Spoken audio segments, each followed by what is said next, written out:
Welcome to I Feel Fat Today. I'm your host, Kelly Taylor. Thank you so much for joining. I am doing a real quick and dirty intro to the podcast this lovely Friday. I have a great guest this week, so we're going to get right into it. But first, head over to YouTube where we have full video episodes where you can check out the podcast every week. Please subscribe and like a comment. I'm also uploading clips of the podcast now. I finally got my stuff together to do that. So clips will be on social media and they'll be on YouTube. So you can check out little segments of the podcast, little fragments, and decide, hey, I think I actually want to give this show a listen. So that'll be available on YouTube where you can like and comment and, I don't know, maybe counteract the horrible comments that men leave because, oof, you people are mean. All right, moving on. So follow us on YouTube, subscribe, all that. Go to Apple Podcasts where you can find audio episodes. Please leave a 5-star review. It helps people find the podcast and it helps me.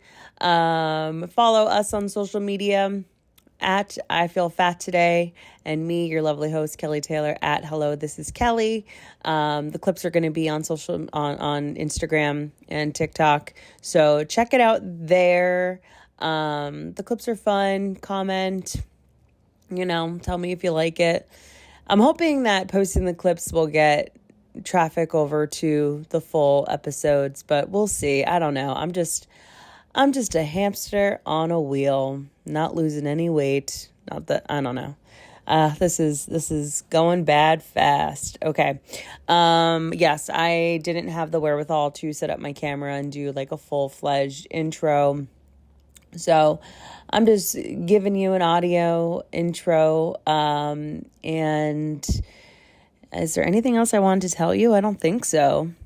No, I need to work on my speaking skills. I was watching parts of the intro of the podcast that I give, like when I'm reading an article and going through something like, where I'm talking about a diet fad or something like that. And I don't know, I don't think I'm a very good, I don't think I'm very good at reading out loud. So I'm going to work on it. Anyways, what a non sequitur. Okay, well, let's just get into it with our guest, Abby, this week. She is a stand-up comedian based in Miami, Florida. And she's really cool. Check her out on Instagram. We had a really great conversation. Without further ado, my guest this week is Abby Ballin.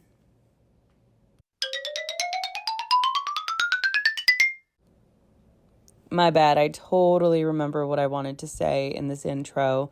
You'll notice at some point in my recording that it gets a little choppy. I'll be talking about something and then it jumps to something else. And that's because my audio kept going in and going out. So I had to cut some, pieces of the podcast out. And then eventually I had to scrap the mic altogether. So you'll notice a difference in sound quality when I am speaking. And it's because my mic kept screwing up. So sorry about that. But the episode is still good, even though it sounds a little weird. It's still listenable. All right. Give it up for Abby Ballin. Hey, Abby, how you doing? I'm doing well, Kelly. How are you? I'm good. I just want to say at the top of us recording that it probably was a little bit random that I had reached out asking you to do my podcast because we're really just Instagram mutuals. We've never met in person, I don't think. You're based in Florida. I'm based in New York. And truthfully, the reason why I reached out was because we follow each other on Instagram and I was like, this chick is cool. Like, I just want someone cool not that my prior guests haven't been cool, but I'm like, oh, I don't know her, but she seems really cool. So that's why I asked you to come on. I love that. And I'm wearing my dorkiest cool outfit for you. Totally. I I love like it. normally if anyone follows me or looks at me afterwards, I'll be like, oh, that's the cool person they were talking about. Because We'll tag you in all the stuff. yeah, We'll 'cause tag this you in all the person stuff. looks pretty normal. But yeah, thank you. That's Yeah, a compliment and a half. I love it. Thank you. totally. Awesome. Yeah. So you're based in Florida. Are you from that area? Where are you from? So I'm from New York, actually. So that's Oh, solid. probably why we have some mutuals. Yeah, I've lived in South Florida now about 6 years, which is crazy. Never meant to get stuck here, but Yeah. it's here and it's working. And I should be embarrassed, but I No, don't you know. shouldn't. That's No. amazing. Did you Yeah. start comedy in Florida or New York?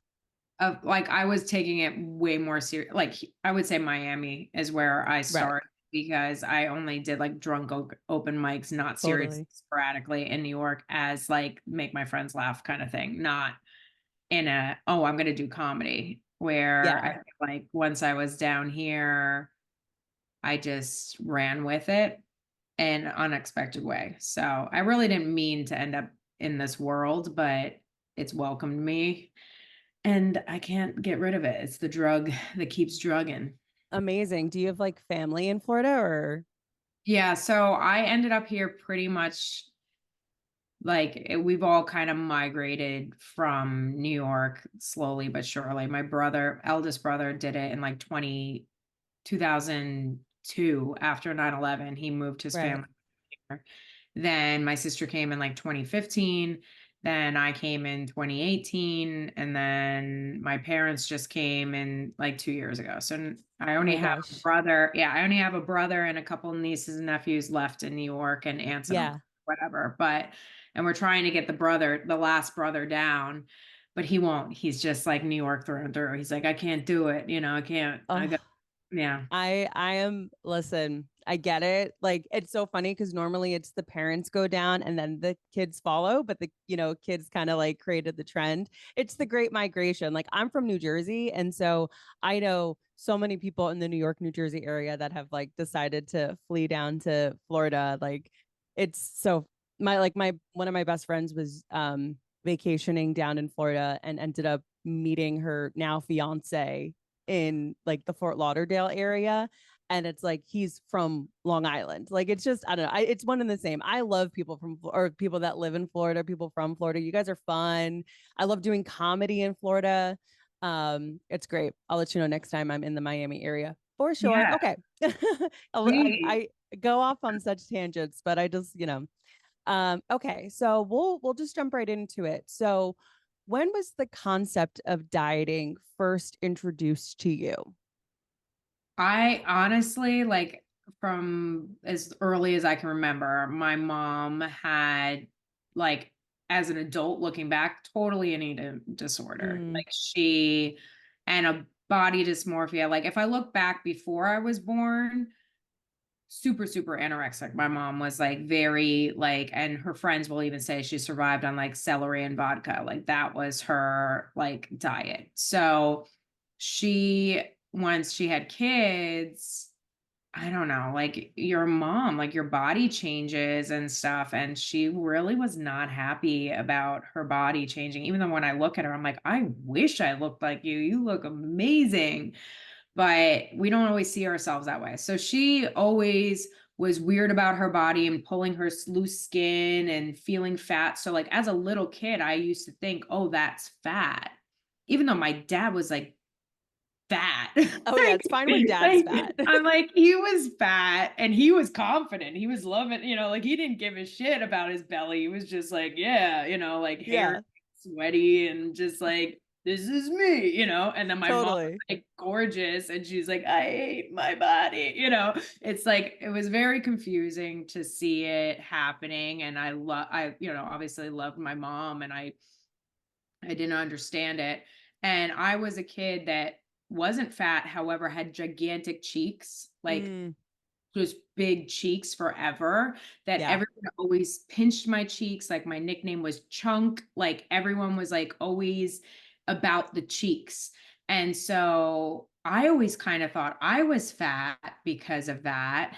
Even though like I look back and I'm like, you could see my ribs, like I obviously wasn't fat, but I think I look at it now, I'm like, I think I've always thought I was fat because of my mom always thinking she was fat.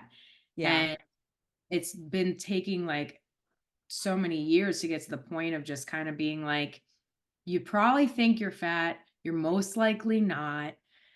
It just is what it is. Like, you're just going to have to accept the fact that you're not going to ever really think you're thin. Yeah. But Yeah. hey, like you're fine. Like, go with how you feel. Is kind of more in the territory I'm trying to live in, is go with how you feel versus what are you looking at? What are you seeing? Because I can't trust the person I'm looking at. Like, I feel like it's really scrambled. I know. And it's so weird how, I mean, I don't know about you, but for me, this idea of body dysmorphia was something that I feel like when I was younger, like in my 20s, I heard about body dysmorphia, but it was like reserved specifically for like models that were battling like near life ending anorexia. Like it was only for people that were like completely emaciated and like looking like they're on the brink of death. It wasn't for people like you and I, where it's like that's classic body dysmorphia, where the chubbiness of your cheeks is dictating whether or not you think you're fat. Mhm. Totally. Yeah. Um, and that's another thing, like what you said about your mom, how, you look back and she had these obvious signs of dealing with anorexia. And I feel like we don't realize the lives the life that our moms had before us, because we only know our moms as our moms, and how so much of what we maybe what maybe informs our weird food issues, if that is present, is from mothers or women in our lives that had dealt with that, but like never talked about it in therapy or anything like that.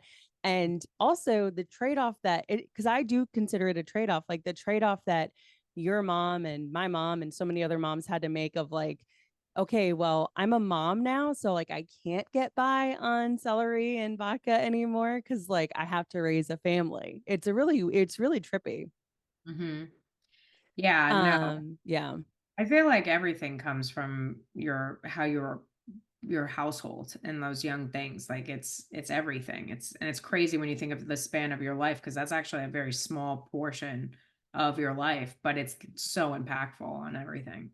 Well, it's like, you don't want to curse in front of kids and you don't want to say anything in front of kids. It's like, oh, kids are sponges. It's like, well, our children's nervous systems are also sponges. And so that's when you learn to, go into fight or flight when like your DoorDash delivery guy is there a little bit earlier than you expected, because like our nervous system still sees that as like a threat because of something weird that happened when we were 5, that shocked us. I don't know. Yeah. So you grew up with your mom remarking about her weight. Was she the only woman in your life doing that? Or what about like So aunts? obviously, yeah. So I have an older sister, Right. and she definitely went through stuff when she was a teenager, and she was my older sister. And that was all through a boyfriend that like forced that on her. She worked at Abercrombie and Hollister, which Oh, basically forget it. forced you to have an eating disorder. Yeah. So I looked at her and I was like, well, I guess I should have one. Like, I thought it's like, you should do that. Like, I feel like it was like a almost cool to like not eat or puke after you ate. And I Yeah. remember trying it as a teenager because it was like, whether my sister was doing it or another friend was doing it, I was like, this is what we do now. We're girls. And I really didn't like it. I like food way too much. I was like, Totally. this is not my jam. I'll deal with feeling bad about myself and eat my meal. Like, I never really went there. And I'm fortunate enough that I'd Yeah. rather be feeling a little fat than not eating, because I really love food. But yeah, so my sister was I definitely had, oh my God, so many friends that it was really sad to watch them. They would survive on like condiments. Like, we'd go out and they'd act like they were broke, which we're all broke, but you could still get dollar pizza. Like, you don't, like, we're all Right. eating ramen noodles and dollar pizza. Like, anyone in college can do that. and they would just eat like a little bit of fucking mustard and a pickle. I'm like, what is this? This is not And food. now that's trending on TikTok. Yeah, Like, girl dinner. Yeah. yeah, like pickles and mustard is like what influencers will like. There's like a literally a girl on TikTok that has this like little tackle box, almost looks like kit of like carrots, mustard, like, it's weird. It's a weird. Yeah, I've noticed that so much how it's like, oh, the weird food things that some of us used to do, a lot of us used to do now are like a cool girl thing. And that really plays to what you said of like, well, I kind of felt like it was cool to kind of like not eat, skip lunch, cool to make myself vomit after I've eaten because that's like I'm now part of this like club of girls. And I don't know how old you are, but depending on what age you discovered the internet at or had access to the internet at, it kind of did feel like you were part of like a cool group of girls that had a secret, like even finding like MySpace groups of, girls that didn't eat or bulimic girls, whatever. It didn't, everyone always referenced Tumblr, but like it didn't necessarily start on Tumblr. Like MySpace had that too. And I'm sure there were even groups before that, Um, and the Abercrombie thing, like I remember my brother who was always way thinner than me, like so thin. Um, my mom would be like taking food off of my plate and putting food onto his plate because that's just like how different our bodies were. He got a job at Hollister and like literally I just remember him being like, no, they literally put like ugly people in the back and have skinny people working in the front and just thinking like I can never work at Hollister. Like, so stupid. So bad. So dumb. That whole thing was crazy. You had like because this is I'm probably older than you, so this was like when it first started. Whenever Mm, and you had to be a 00 or a 0 or you couldn't mm. work there. They wouldn't Yeah, let them, and they were like it was so tiny. It was super unhealthy. It was crazy. Yeah, so I definitely totally agree with the internet thing and where you came. Like I feel like I'm super fortunate that I just had like AIM when I was a teenager. That was right. like that was it. I feel like MySpace and like Facebook, that was like college when Yeah, that kind of came out. So, and we were too busy doing other shit that like I basically used Facebook as like group chat with my girlfriends. Like we totally. weren't really on it in another way. So I feel like, yeah, watching my nieces and nephews like have to grow up like as kids, seeing all their friends like that overstimulation, also just like lack of privacy and seeing what everyone's doing all the time. Like that's so unhealthy for kids. I'm so grateful I could no one knew what I was doing after school or on the weekend or whatever, except for the people who were with me. And that was it. Like the fact that Yep. everyone's in each other's business, knows who's going to whose birthday and all this stuff, like in the moment, not even like, remember how sad that was when if someone didn't get invited to a birthday, you Yeah. found out on Monday Yep. when some people talked about it.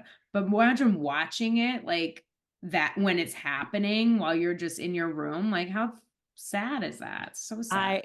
I I truly don't know how tweens do it. Like not never mind just tweens, like even younger. Like I don't know how young kids are able to survive in a world where everything is happening on social media because and so rapidly, just as you're saying, like finding out in real time that you were rejected. Like how do you talk about like dysregulating your nervous system? Like, how do you handle that? I don't understand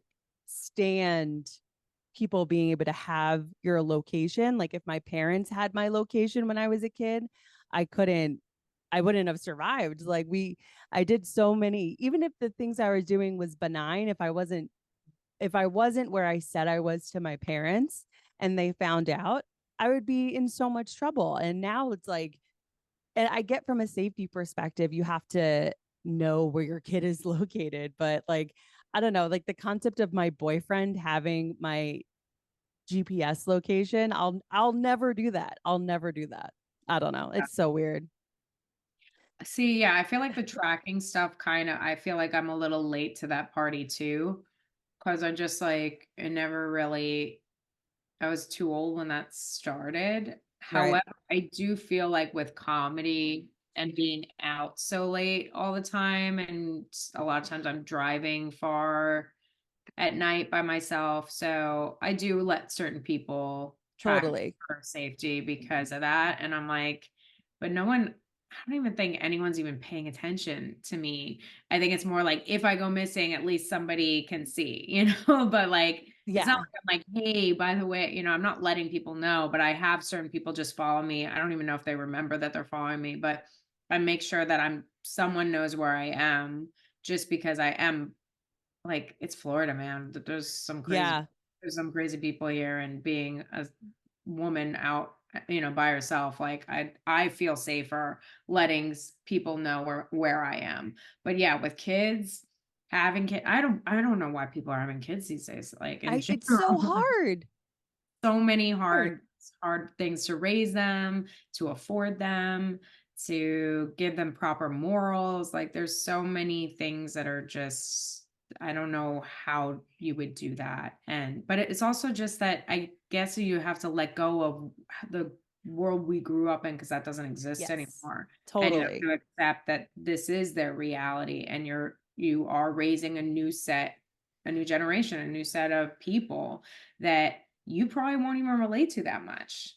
Okay, let me move my hair out of my way as to not mess up the AirPods. Okay. So what you were saying about, we just kind of have to like let go of this world that we knew because this is like a new technological generation. I think about that when it comes to comedy because I will go up on stage and talk about my body, talk about dieting, and I often find myself being like the butt of my own jokes because I don't ever want to tell a joke about fatness and have someone that is in a larger body in the room feel bad about themselves. So I feel like I make myself the butt of the joke so that, like, I'm just talking about me here, whatever the case may be. And women in their 40s love it. Gen Z, they are not down with it. Like younger kids are like, we don't talk about ourselves like that. So yeah, it's weird. So I don't know. I mean, I don't know really what your material's like, but I know when I'm performing to Gen Z crowd, it's like I have a harder time relating to them. Yeah, I try to adjust. Like you can get away with a lot in Florida, but still there's certain pockets where it's like, okay, you're going to be because even the young generation aren't as quote unquote woke or whatever you want to call Yeah. it, but some are, and it depends on where you go. And I just have different material kind of for different audiences. And sometimes when I catch myself where I'm like, oh, I'm doing a material that probably isn't relatable to them, I then kind of make fun of the fact that that was my way of thinking. And Yeah. is that so crazy? That this is how I was raised to believe this. And then they're like, oh shit, like I Yeah. can't believe you guys did that. And I'm like, I know what a fucking whack jobs we were. That's crazy. Yeah. So I just call it out. Like sometimes that's what it is. You catch yourself and you're like, oh, I'm talking to someone who can't relate. Now let's make fun of the fact that we can't relate on this because you were raised probably in a little more healthy households, Yeah, you were raised to not hate your body. Imagine that. Yeah. But there still Um, are young people in every generation that are still going to have some oh stuff yeah. that's passed on. So I never worry too much like it's gone. It's like there's always going to be this. It's always going to be here. Yeah. No, it's definitely ever present. The concept of not liking yourself or wanting a different body or having disordered eating. Going back quickly to your sister, how much older is she than you? Or are you older? She's older. She's like 2 years, like barely 2 years older than me. Okay, so definitely like a big influence. So yeah, if seeing your sister having issues with eating disorders, like having that trickle down to you. And it's just funny how with you, like it didn't really stick. You're like, I like eating too much, which in and of itself can be disordered eating. Like, because Oh, yeah. I dealt with that. I was a binger when I was a kid. Like, it was my way to connect with my family. It was my way to self soothe. It was my way to celebrate. Like, I kind of in your boat was like, I don't think I have the ability to be anorexic. Mhm. No, I 100% would say I lean towards binging, and I probably still even do because Yeah. I emotionally eat. And when I'm sad, it either means I'm eating a lot or sometimes I'm just not eating and I'm just not hungry and I'm like have to force myself to eat a little bit and I'm better at it because like you just get older and just realize these are patterns, pay attention and act accordingly. But yeah, when I was younger, food was definitely totally love. Like that's my love. That was like I feel so much better and then I feel so much worse because I'd Yeah. stuffed myself so to the point where it really hurt and would almost make me sick because I ate so much. And yeah, yeah, there was a lot of that. But Was food sorry, go ahead. no, but I feel like I was fortunate enough that like I was still feel like I was very active. So even though like it wasn't healthy, it never like translated to the point where I was like too like unhealthy with my body or my body wasn't handling. Like I feel like my body just got rid of it, luckily, but it definitely didn't help with my image of myself at all because and it probably wasn't the healthiest thing for my body, but I don't know. I always prefer that, the overeating than the under. In my mind, I'm like, well, it's excess. It's a little excess. You get a little Yeah. excess nutrients. Like, was that so bad? I don't know. So, did you play sports when you were, like, in high school? So yeah, I did kind of like everything. I was just one of those people. I'm like, I'll try it. I'll try it. I have a friend doing this. I'll try it. So I danced.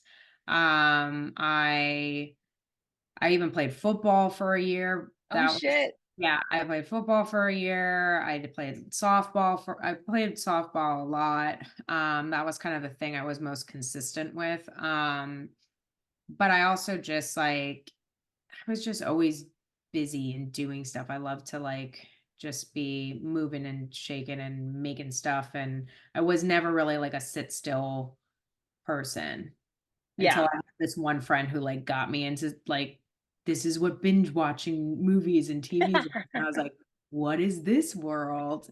And I, learned what that world was, which I never really had. I never was somebody who would just sit there and watch movies on movie. I was always like, let me play, let me imagine, let me go outside, let me climb a tree, let me, like I was, I like to be active. But yeah. Uh, Yeah. but the funny thing I wanted to tell you about with all this dieting stuff was when I'd be homesick from school, which sometimes obviously I was sick, and sometimes when I'm thinking about it, I'm like, were you really sick if you were able to do this? Right. My mom would have me do the Sweatin' to the Oldies with Richard Simmons. I've done those. And in my head, I loved them. I thought they were fucking hilarious. And I was all about it. I was like, let's go fucking sweat to the oldies, Yeah. Richard, And I like my childhood was totally Richard Simmons. Like I would do that with my mom all the time. And I can still even remember some of the dance routines. And so to me, that's just hilarious. Like being a little kid and doing those videos, which were actually very fun. They Um, were so fun. My grandma had fun. Richard Simmons Sweatin' to the Oldies. Like, she had a few different Richard Simmons, and I remember Sweatin' to the Oldies so vividly, truly.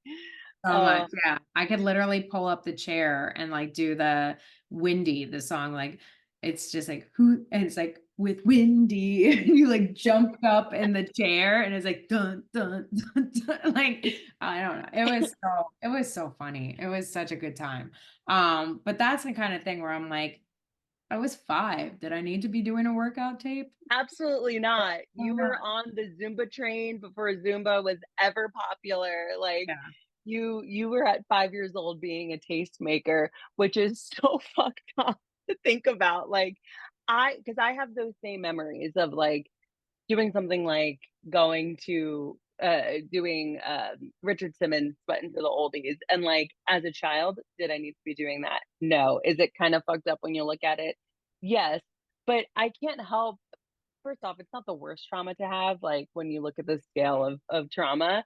My therapist would say otherwise, but It's really not the worst, and I have a lot of fond memories tied to that, and I'm sure so many people probably have dealt with eating disorders and disordered eating and are like, "I really resent the fact that my mom or grandma had me doing Sweatin to the Oldies," but to us, it was fun, which is just I don't know. Also, like we said before at the top of the podcast, like, the women in our lives that were also dealing with their disordered eating, like, they didn't realize that they were potentially passing down something to us, you know? That's very funny though. Gosh, I haven't heard "Sweatin' to the Oldies" in so long. So it it's like there is a thin person inside each and every one of you, and like forever. Like if that just wasn't in it, if it was just dance video, like I would, Right, yeah, like it's basically like have a dance party with your kid. That nothing totally. wrong with it. It's the fact that it was about dieting and losing weight is where it was kind of like, okay, what were you teaching me here? But Yeah. if it was just a dance video that we put on, we learned a dance routine together, like, that's good parenting, that's adorable, like, you should Yeah. totally do that with your kids, it's just, like, have the conversation about, like, this is just for healthy hearts and healthy minds, and, like, not so much about what does this mean for your physical look and your body, but it's good to dance, it's good to sweat, it's good to move, you know? Yeah, absolutely. I mean, it's that or, you know, ADHD medication, not saying that, Yeah, not saying that I that's probably not needed parenting, it. but, like, instead you sweat to the oldies. Yeah, yeah, probably needed Ritalin, but instead I was squatting with the best, you know? Yeah, Yeah. yeah. That's something else I just wanna touch on because you mentioned it. So when I have conversations with people on this podcast, they mention, "Oh, I did a lot of sports in high school, and then, like, I went to college, and the sports stopped, and that change of lifestyle, like, impacted their weight and, like, how they Mhm. felt about themselves." So, like, do you, like, remember if there was a time when you kinda, like, stopped doing sports and kinda had more of, like, a chill, more sedentary, let's watch movies kinda life, or was that not really that impactful? So I continued dancing through college and stuff, so I was always kind of moving and always kind of active. I feel like it wasn't until, like, I had, like, super big loss and depression in my 20s that, like, that's when I, like, learned the couch potato life. Mm, Um And like, yeah, so there was a few years of just sedimentary and just not really doing much, but that was all just real sad depression. And fortunately enough, I moved through a lot of that stuff. And now, yeah, I don't really do sports, although I would love to. I don't have the time to, but I do try to like do yoga and, other little fitness things because I realize how important for my mental health. I kind of need to do something, even if it's not about losing weight. It's just like I think because I was always so active too, and I do love food so much, I kinda have to balance it a little bit. yeah, Um, I know, like, Florida also, like, doesn't help with it because it is such a fitness culture here because it's beach life, so you don't have the luxury like in New York of the winter bod because yeah. it's never really winter.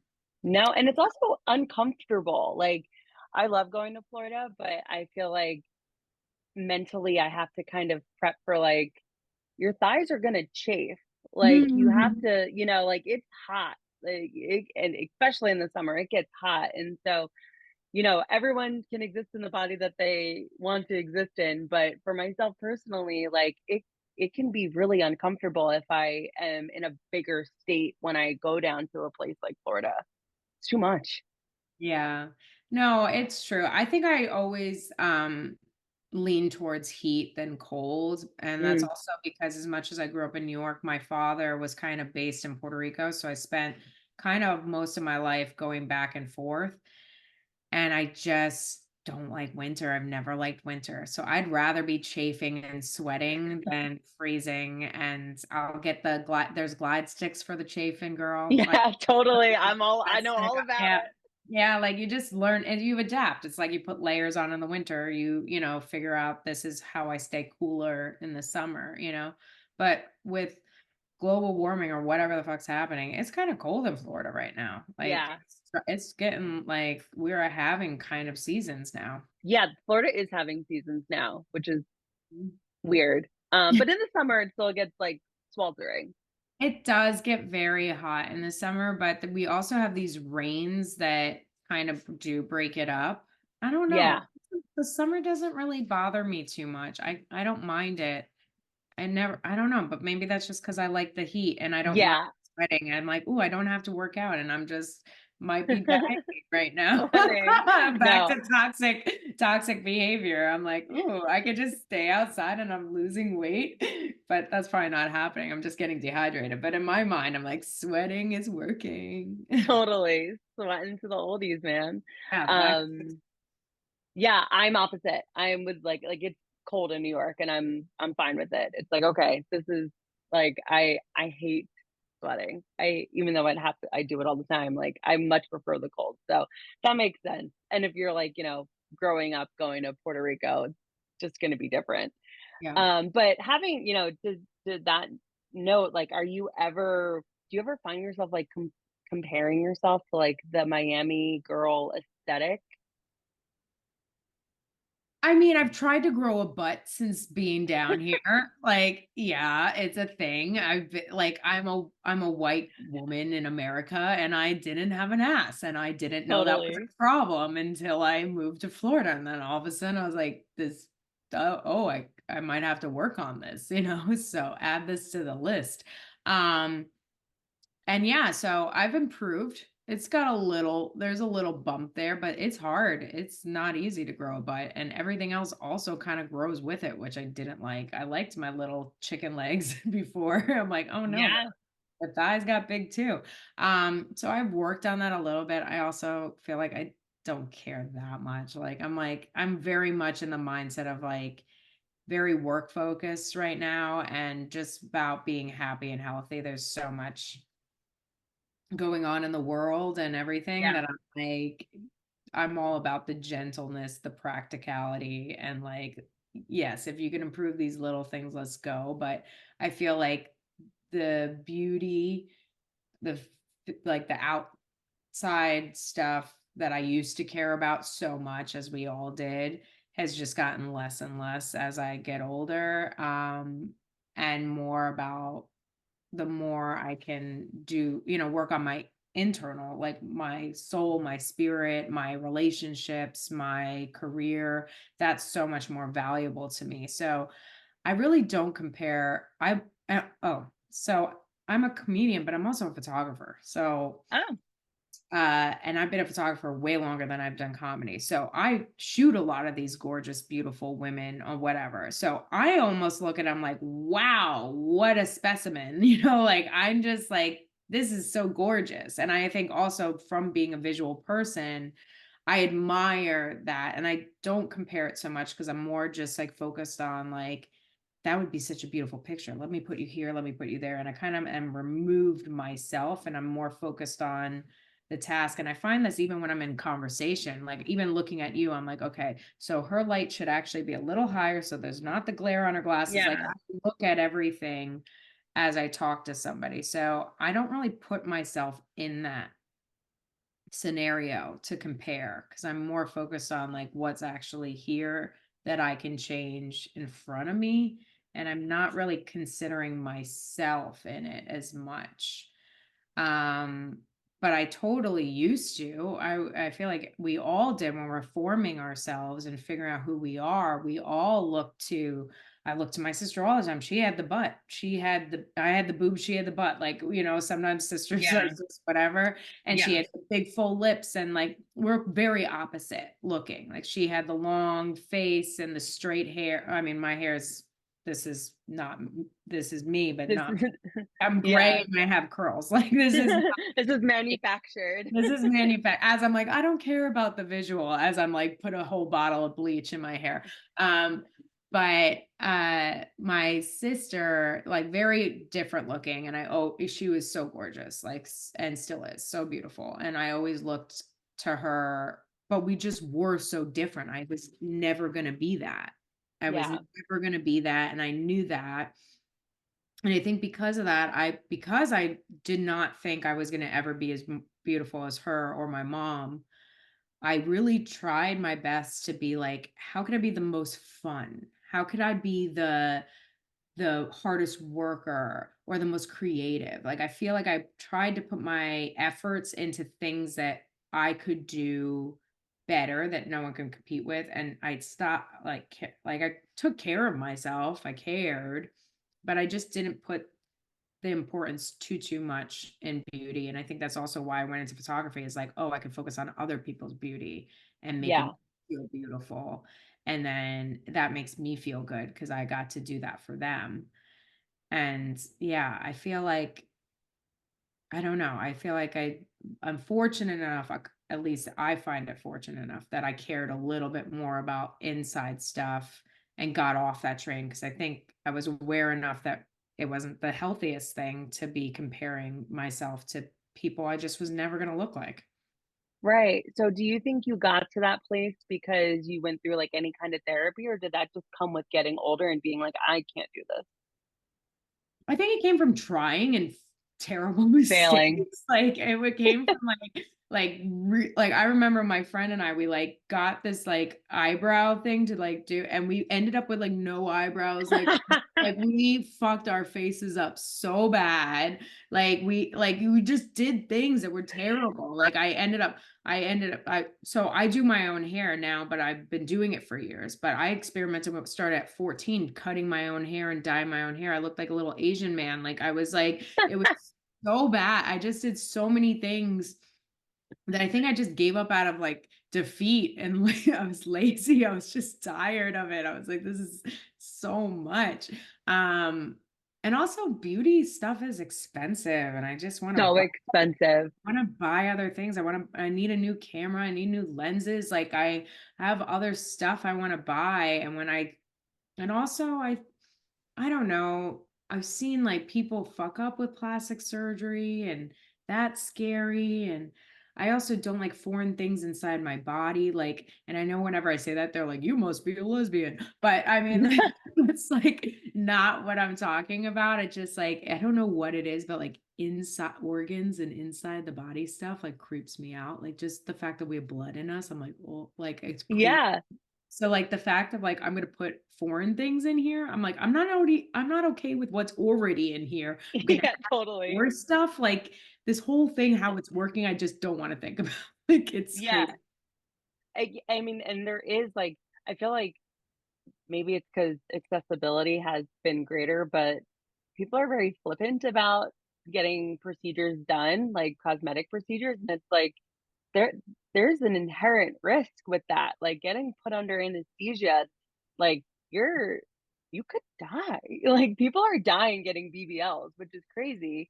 But you were talking about how you were trying to get a butt and then all of a sudden like your thighs got bigger, and it's like, yeah, that's how it's supposed to go. Like that region of your body is going to gain more weight. But with like plastic surgery and the way that Instagram models look, they have these big butts with these skinny legs. It's like, oh, because of surgical intervention.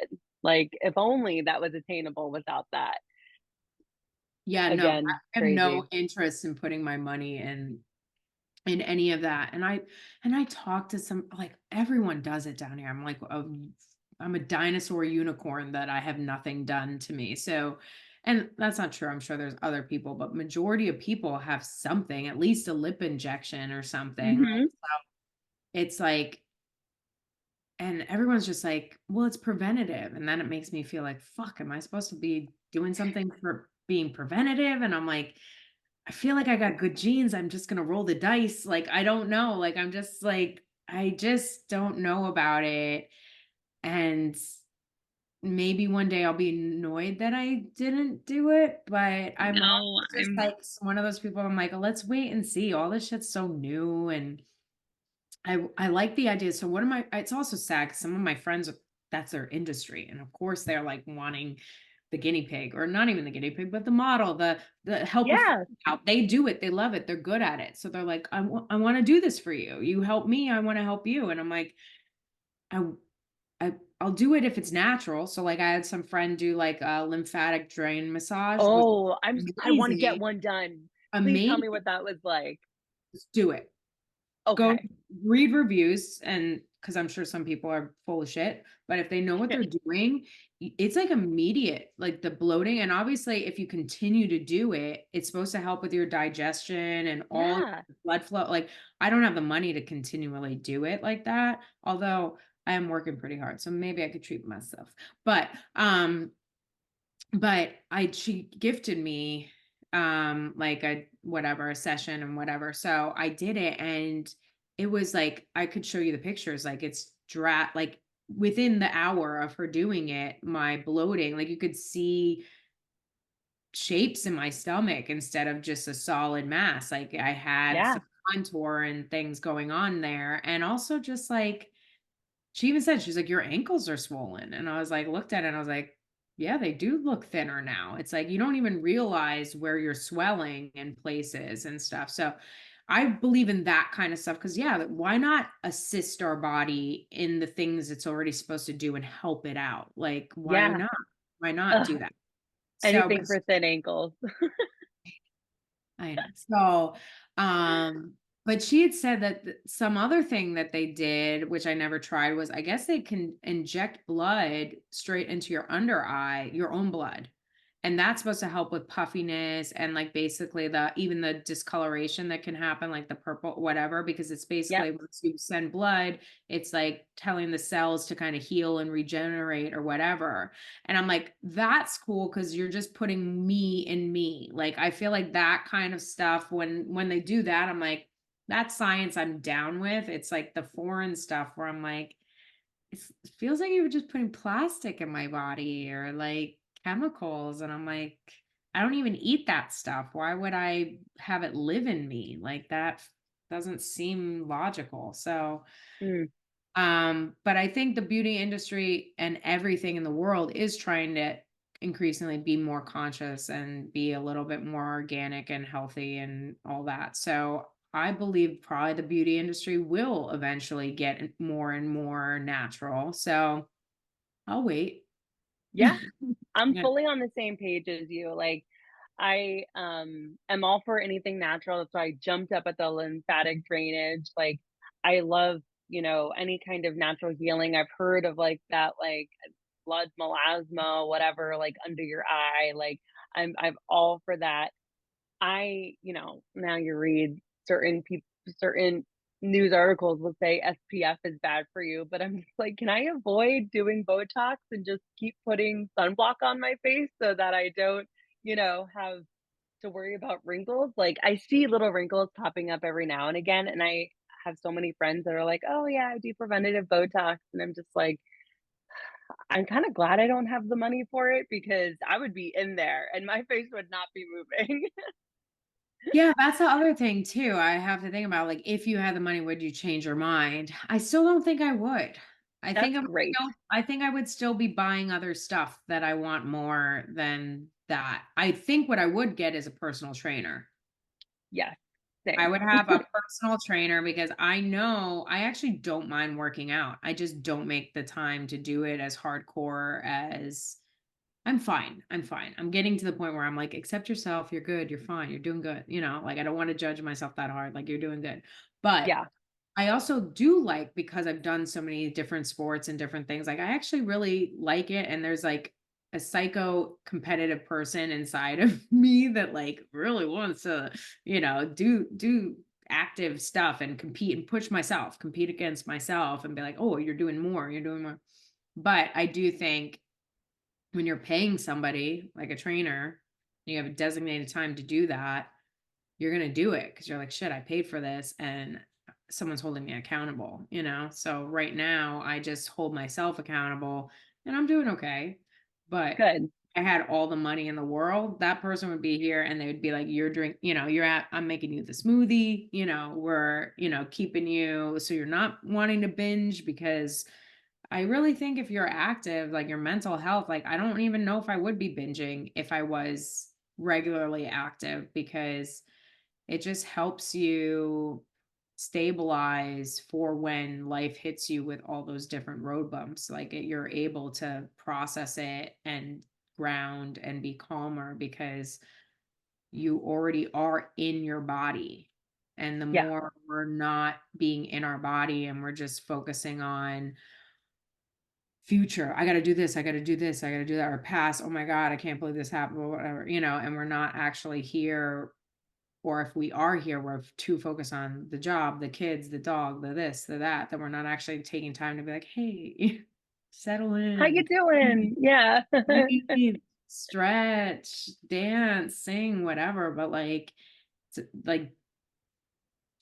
figure out how to be here, Be present. versus all these other places. And I think it helps because if you're not present and then you get hit by a truck, you're hit by a truck, but you're also so disoriented because you weren't even focused in the first place. So I think having that sense of grounding just gives you the time to process, I think. Right.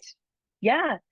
So would you say, or do you think that you use like food as a way to escape or elevate your emotions at all? So I feel like I'm doing much better, and I'm trying to not hold myself to like old habits because I totally would be like, yes. But like literally, not to drop like a really sad bomb, but I just had a friend die like 2 days ago. Oh my gosh, I'm so sorry. And yeah, it's the worst.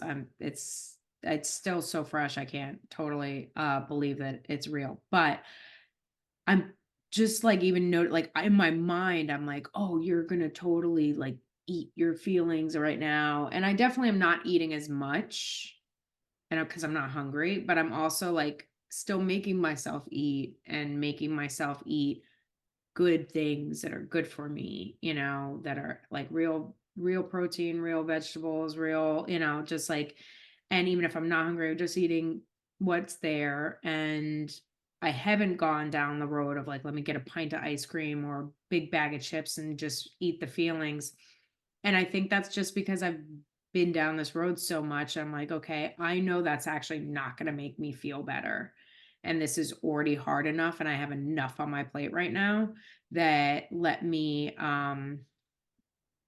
actually take care of myself. And I feel like that's like more what I'm trying to do is like how to parent and love and care for myself.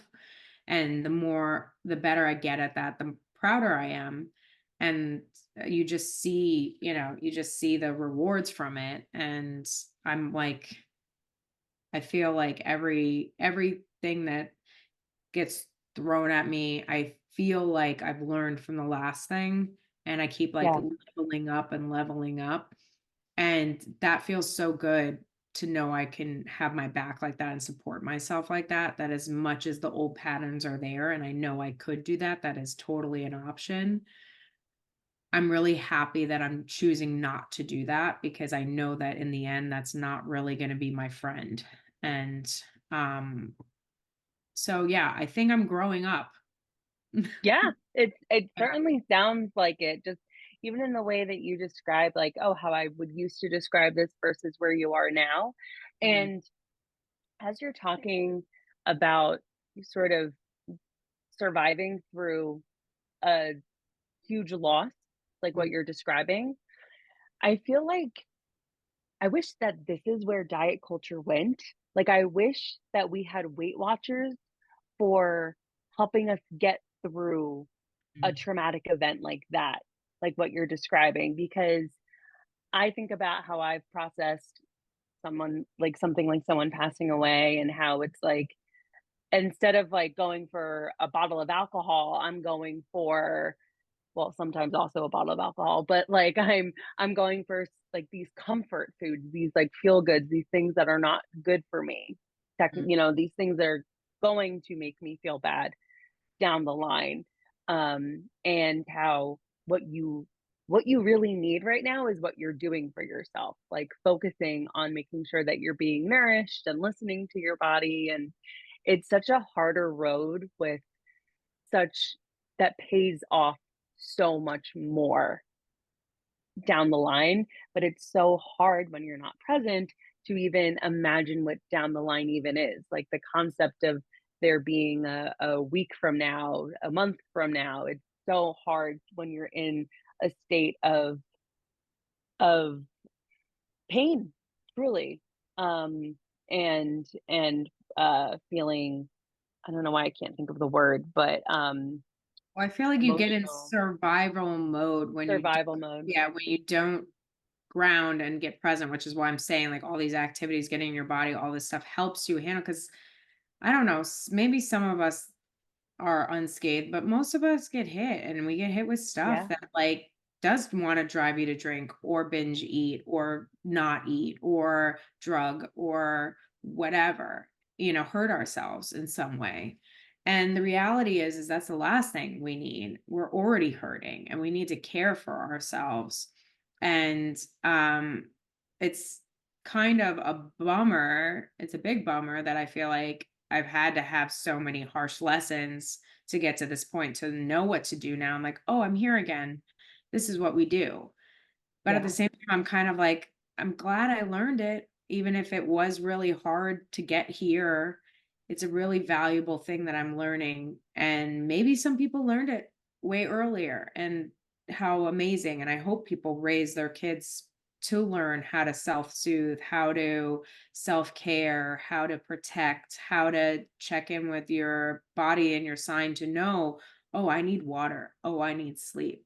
Oh, I actually probably need to go for a walk and get some air. Like these little things that are signaling us that help regulate us, that will make us be able to perform better in our life and our jobs and our relationships. So, yeah, absolutely. So we're gonna wrap up here, but I want to ask if there is something that you could tell your younger self, uh, the little kid that was sweating to the oldies, what would you tell her?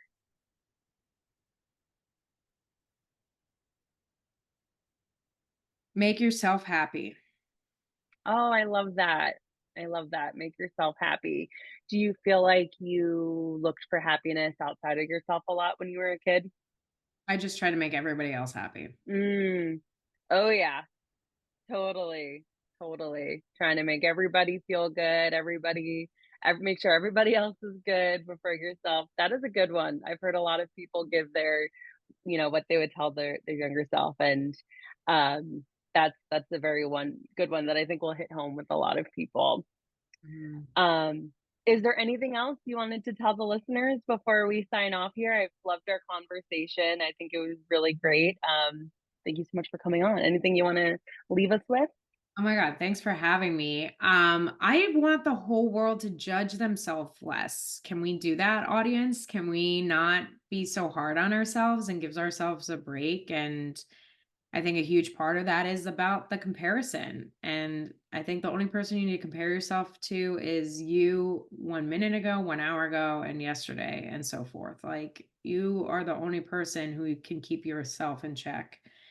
And as long as you keep paying attention to yourself, you're gonna tell yourself what you need and what you want. So keep believing in yourself and keep loving yourself and caring for yourself, and you will get wherever you're supposed to be, even if it may not be where you want to be. Oh my gosh, Abby, I loved that. Thank you so much. Where can people find you? I'm hijacked, hibernate. I live on an Instagram. I can't get the fuck off of it. Like I'm lost in a scroll my whole life. Like everything I do Totally. is on Instagram. So that's the easiest I will answer. I'm on there way more than I would love to admit. But that's A as in Abby. And then Ballin is my last name. So Ballin comedy. I'm on TikTok as Abby Ballin. So ABBY Ballin. I hate TikTok, but I'm trying. I'm trying to get with the cool kids, even though the cool I kids know. want me, they don't want me. I'm trying, I'm doing it. I'm Abby Ballin on Facebook. If you're old, hey, what's up? I'm still With there. all the other people I'm, doing Richard Simmons VHS dance uh, videos. let's bring them back. Let's do it. Yeah, Let's do let's it. But bring yeah, that's the places to find me, I would say. There's more. amazing. You'll figure it out. Yeah. Yeah, If you totally. Abby, thank you so much for coming on. I really appreciate it. It's been so insightful. And listeners, we'll talk to you next week. Bye.